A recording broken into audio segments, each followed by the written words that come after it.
Olá amigos, sejam bem-vindos a mais um vídeo do meu canal. Eu sou Lucas Knipe e vamos falar sobre o terceiro dia de Wimbledon. Hoje foi um dia que houve zebras mais menos chamativas do que a gente teve nesses últimos 2 dias. Um primeiro dia em que 13 dos primeiros 32 cabeças de chave foram eliminados. Realmente uma surpresa muito grande, um dos maiores números da história. Se não me engano, acho que é o segundo maior de Wimbledon, né? Ou está empatado, né, com o maior de Wimbledon, não sei. Mas realmente foi uma surpresa ver tanta gente que teoricamente está no pote dos favoritos indo embora logo no primeiro dia. Hoje teve mais gente dentre esses cabeças de chave que se juntaram, né, ao grupo dos eliminados. Mas a verdade é que a gente teve alguns jogos interessantes, alguns nomes que podem ser gratas surpresas dentro desse torneio. Estamos aqui para analisar todos os jogos da chave de simples masculino que aconteceu nessa quarta-feira, esteja ele encerrado ou não, porque é aquele negócio, choveu no início do dia, né? Os jogos que, como o do João Fonseca, que era para 7 da manhã, acabaram atrasados e com isso tiveram que ser realizados por volta ali das 8h30, 8h45. Então, assim, foi um dia que a programação acabou sendo atrapalhada pela chuva e novamente vem essa problemática de Wimbledon, em que a gente sabe que o clima, né, vira um grande inimigo, a luz natural também, que são problemas que os outros torneios não enfrentam, né? Australia Open, US Open, Roland Garros, eles podem até sofrer com a chuva, mas ao mesmo tempo eles têm iluminação artificial e podem jogar até o dia terminar. E isso para mim é uma vantagem, porque no final quem é prejudicado com os atrasos não são os principais tenistas, né? Tipo Alcaraz, Djokovic, Sinner, esses vão jogar na quadra 1 e 2, tem teto coberto, esses estão bem. O resto aí, a plebe, se podemos dizer, é dos tenistas, esses que se ferram. Mas falando aqui dos jogos, né? Pedindo, é claro, deixe seu like, se inscreva no canal. A gente teve Cameron Norrie enfrentando o Frances Tiafoe, vitória de 3-1 do Norrie para cima do americano. Perde alguns pontinhos no ranking, né? Ele que veio de um Roland Garros muito bom, acaba não indo tão bem em Wimbledon, né? É bizarro, né? O Tiafoe não tem previsibilidade nenhuma, né? Ninguém imagina o cara indo longe em Roland Garros e voa lá, quartas de final. Em Wimbledon, que ano passado ele esteve até próximo de eliminar o Carlos Alcaraz, de tão bem que ele estava jogando, ele cai agora na segunda rodada, mas é uma senhora casca de banana o senhor Cameron Norrie, né? Foi semifinalista em 2021, é um tenista de bastante habilidade. A forma dele jogar, ela se beneficia muito da grama, né? Ele é um cara que joga reto, ele é um cara que joga mudando bastante a direção dos golpes, ele se movimenta bem, ele é um dos caras que está se beneficiando de uma grama não tão rápida quanto nos anos anteriores, né? A grama esse ano, ela tem sido um pouco mais lenta, a gente está vendo até, tipo assim, né, pensando no desgaste da grama, a parte da área de saque ainda está inteirinha, né? E há tempos atrás, quando a gente via lá, na época dos Sampras e dos voleadores, essa parte da quadra já estava bem desgastada, hoje ainda bem conservada, né? Mas fato é que assim, o Cameron Norrie, ele começou um pouco mais lento, perdeu o primeiro set 6-4, mas virou 6-4, 6-3, 7-5, e assim, né, um jogo em que contou muito o aproveitamento dos breakpoints, né? Ele aproveitando 39%, 5 de 13, enquanto o Tiafoe aproveitou 33, 3 de 9, e assim, né, pontos com o segundo saque foram iguais, né, tipo em porcentagem, 48 para cada um, mas o Norrie ganhou 6% dos pontos a mais com o primeiro saque, 76-70, e assim, 70% dos pontos com o primeiro saque para alguém que saque igual o Tiafoe não é um número tão satisfatório, ainda mais pensando em grama. O João Fonseca venceu o Janson Brooksby por 3-1. Brooksby, para quem passou tanto tempo suspenso do tênis, ele acho que começou a temporada quase 100 pontos no ranking, já voltar para o top 100, é um negócio surreal, né? Mas a verdade é que enfrentou um João Fonseca que me surpreendeu, porque estava bem paciente, estava esperando o momento certo para atacar na maior parte do tempo. 100% do tempo, acho que ninguém faz, nem o Djokovic conseguiu ontem, né? Mas fato é que o João Fonseca jogou bem e assim, né, não foi uma partida tradicional de grama. Como eu disse, ela não está tão rápida quanto já teve em outros anos, né? E a gente viu, por exemplo, 69% dos pontos de primeiro saque para o João e 60% para o Brooksby. E no segundo saque, 53% para o Brooksby, 52% para o João. Foi um jogo muito decidido nas trocas. E aquele negócio, em alguns momentos os ataques do João faziam estrago que o Brooksby não conseguia suportar, e em outros era o Brooksby que pela solidez, né, pela inteligência conseguia machucar o João, mas no contexto geral, uma grande vitória para o brasileiro que mostrou força mental no finalzinho do jogo, né, chegou a estar um 0,40 contra e ele resistiu e conseguiu fazer 5 pontos seguidos para fechar a partida, 6-4, 5-7, 6-2, 6-4. Grande vitória para João Fonseca, que avança à próxima fase, a terceira rodada de Wimbledon. O Karen Khachanov teve um trabalho absurdo contra o Mochizuki, tenista japonês, né? O Khachanov é um tenista extremamente imprevisível. Quando tá jogando o melhor tênis dele é um negócio lindo de se ver, mas quando não tá, partidas como essa acontecem. Primeiro set 6-1 pro Mochizuki, olha, longe de ser um super sacador, né? 7-6 no segundo set pro Khachanov, depois 6-4 pro Mochizuki, aí depois 6-3, 6-4 pro Karen Khachanov, então já teve que passar aí bom tempo dentro de quadra, né? E foi quebrado 8 vezes nessa partida o Khachanov. Realmente não é algo que a gente vê todo dia, e ele teve que sair de um buraco, né? Porque foi uma partida em que o Mochizuki incomodou muito ele, mas no final o Khachanov sai vencedor após 3 horas e 39 de jogo, né? O Adrian Manarino venceu o Valentin Royer por 3-1, 6-4, 6-4, 5-7, 7-6, né? Manarino, ele não tem recorde positivo no saibro e nem na quadradura, mas na grama ele tem. E a maneira dele jogar tênis, né? Ele tem, assim, uma mecânica muito curta, assim, podemos dizer. Ele não é um cara que faz aquela negócio, um movimento muito longo, né? Mas é um cara que consegue direcionar os golpes muito no giro do pulso, né? E aí é aquele negócio, né? Que quando você tem mão, né? Você tem essa munheca toda, né? Você consegue direcionar bem os golpes, você consegue mudar direções com muita facilidade. O Manarino faz isso muito bem, a grama acaba ajudando muito quem faz isso. O problema do Manarino é que não é rápido, né? Sabe qual é a vantagem de você não ter essa questão de uma velocidade muito grande no golpe, né? Tudo bem que assim, não é só esse movimento grande que vai fazer uma bola acelerar, mas ajuda, né? Porque você aumenta a velocidade que a raquete está indo para a bola, mas ainda assim você tem um movimento do pulso, porque o pulso gera alavanca também.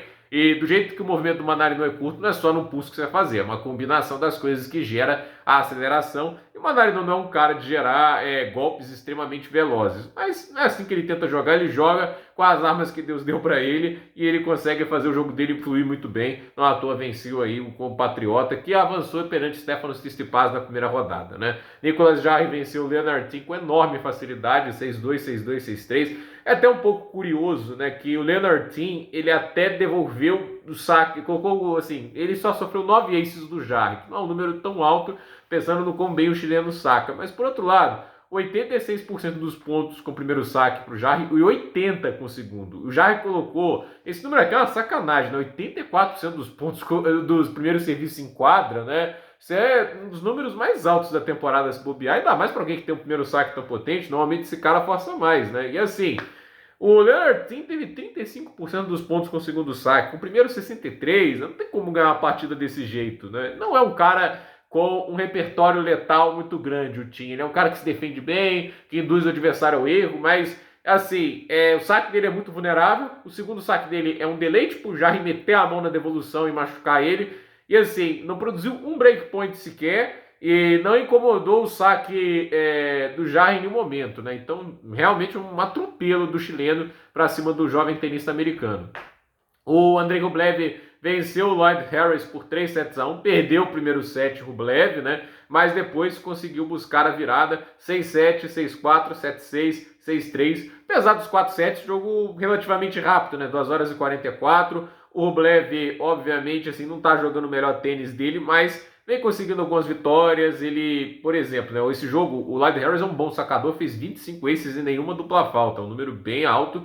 Mas a verdade é que, por exemplo, o Rublev foi quebrado apenas uma vez no jogo todo, sofreu apenas 4 breakpoints contra e 88% dos pontos com o primeiro saque. São números bem positivos e, sacando bem, o Andrei Rublev pode fazer uma campanha melhor do que, por exemplo, ele vem conseguindo nesses últimos torneios. Acho que ele é um tenista que tem condições de ser competitivo na grama, o forehand dele é muito bom, e essa vitória contra o Lloyd Harris, que é um ótimo tenista para esse tipo de superfície, é algo para quem sabe dar um pouco mais de confiança. E o Rublev é o cara, quanto mais confiante ele tá, mais ele consegue sustentar a agressividade dele sem cometer erros não forçados, e isso torna ele cada vez mais perigoso.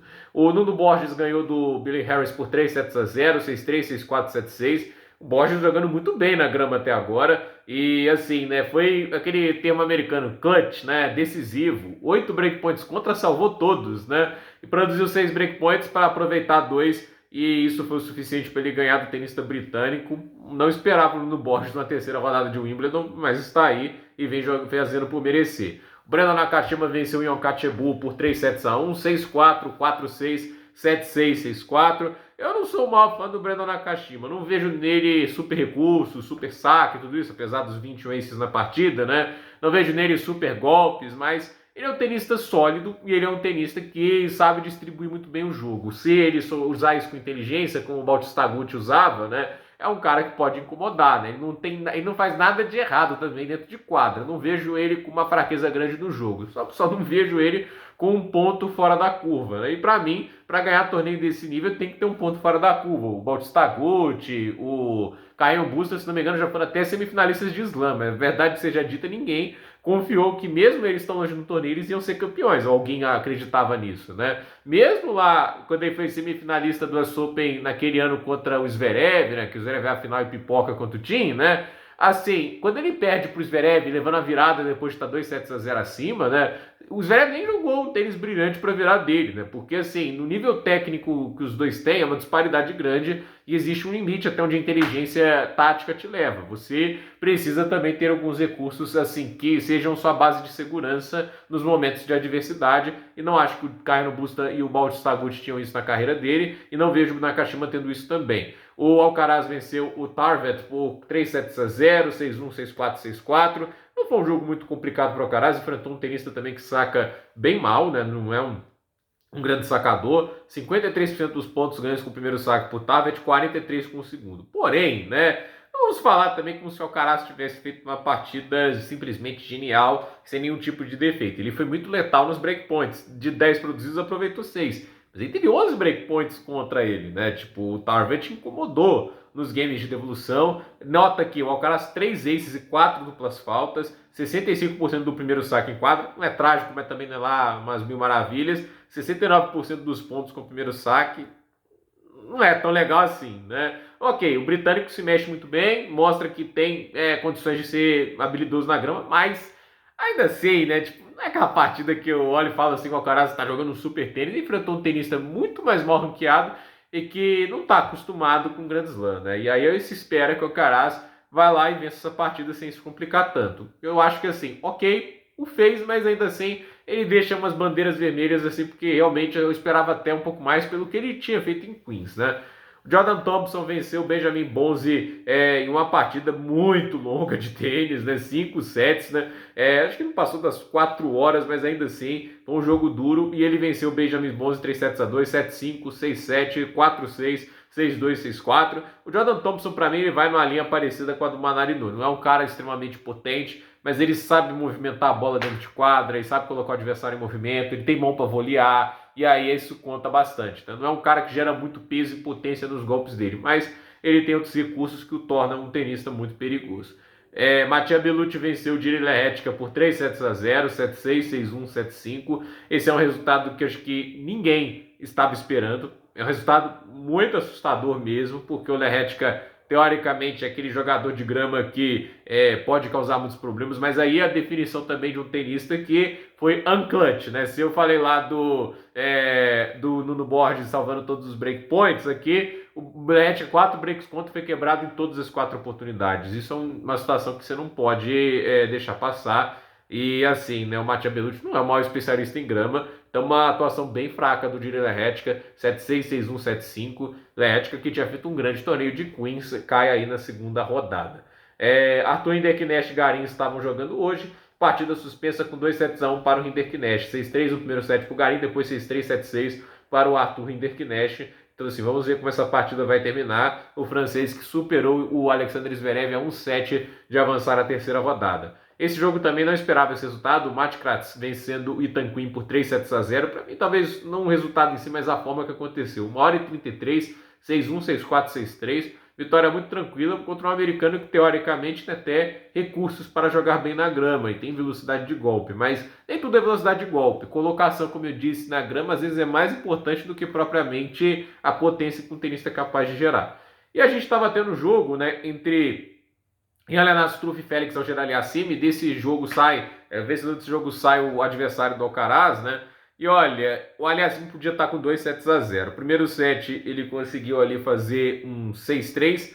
No segundo set, né, a gente teve certos momentos ali de bastante dificuldade para os sacadores e tudo isso. No tie-break, o Aliassime fez 6-3 e aí ele tinha 2 saques para fechar a parcial, né? Tipo, 2 saques ali, mini break ambos para o Jan-Lennard Struff, e aí o jogo acabou indo o segundo set para a mão do tenista alemão, e eu acho que podia começar a entrar naquela fase do jogo, né, que o Aliassime parece que ele vai murchando nos 5 sets, né? Eu acho que paralisar o jogo é até bom para o canadense, mas é uma derrota de set evitável, né? Você tá com 6-3 e convenhamos, o Struff tá longe de ser um poço de inteligência nesses momentos de drama. Ok que esse estilo extremamente agressivo e até um pouco, assim, inconsequente do Struff é até perigoso quando ele acerta as devoluções, mas o Aliassime não é de hoje que ele vem tendo dificuldades nesses momentos de tensão, né?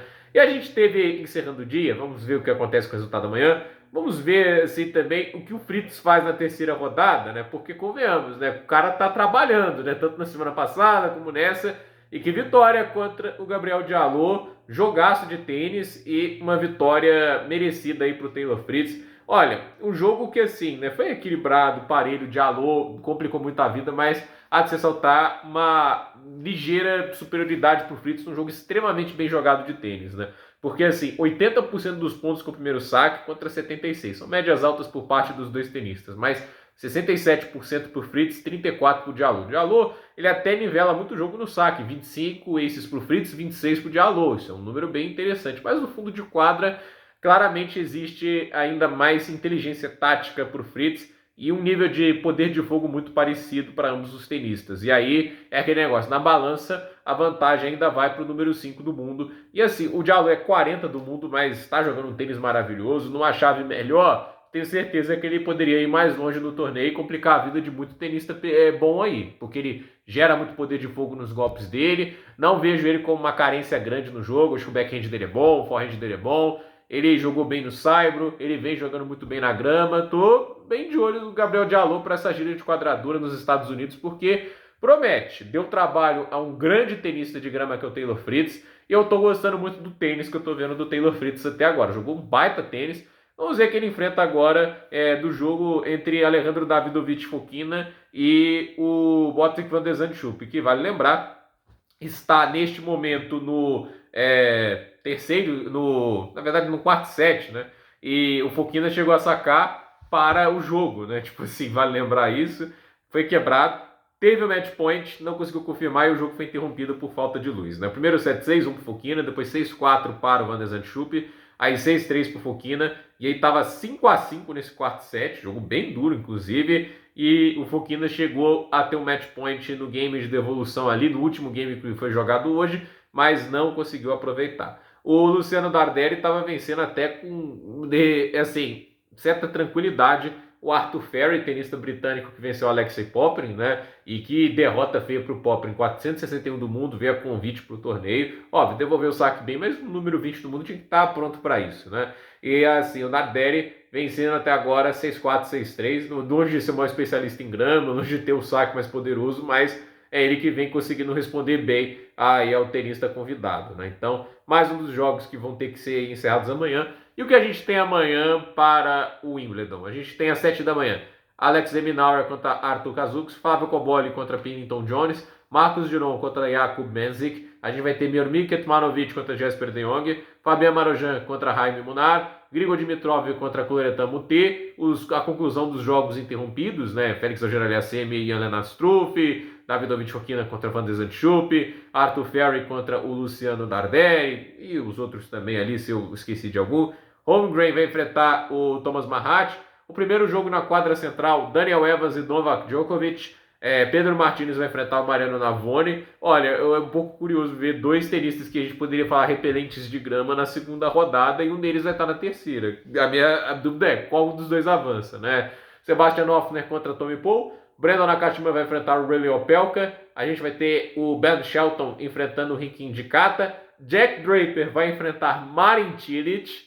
Lorenzo Sonego vai enfrentar Nicolas Basilashvili. Marton Fucsovics vai enfrentar o Gael Monfils e Yannick Sinner enfrenta Alexander Vukic. Então, esses são os jogos que vão acontecer no quarto dia de Wimbledon. Gente, por esse vídeo é isso. Nos comentários, deixe seu like, se inscreva no canal, compartilhe esse vídeo e até o próximo vídeo.